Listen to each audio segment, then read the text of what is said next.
hem de detectar és quina fórmula és. Quina fórmula és? La de grams de solut partit per litres de dissolució. Per tant, com sé això, sé que l'alcohol és el solut, l'aire és la dissolució. Ara, em diu, quan bufa una persona, té 0,11 mil·ligrams d'alcohol per 200 centímetres cúbics d'aire.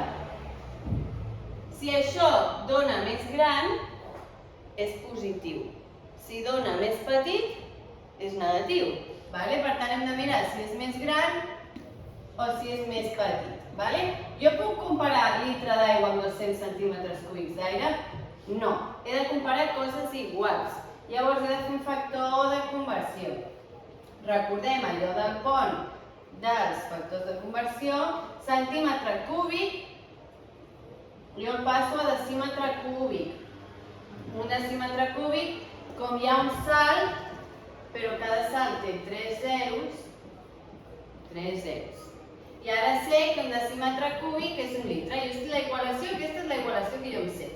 Que us voleu aprendre centímetres cúbics en mil·litres? Ho feu, m'és igual. Però ha d'haver aquí una equivalència.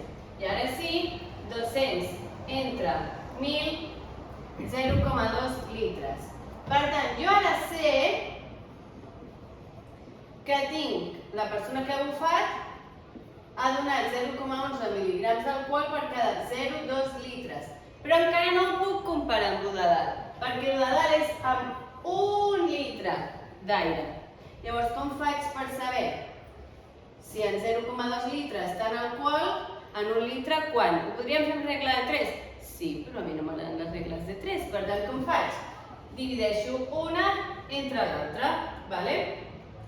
0,11 entre 0,2? No. A ver, mentalmente això és 1 entre 5. 5 aquí.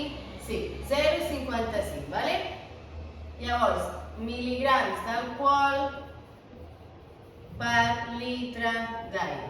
Ara sí que com tinc les mateixes unitats, mil·ligrams d'alcohol per 1 litre d'aire, ara sí que puc comparar.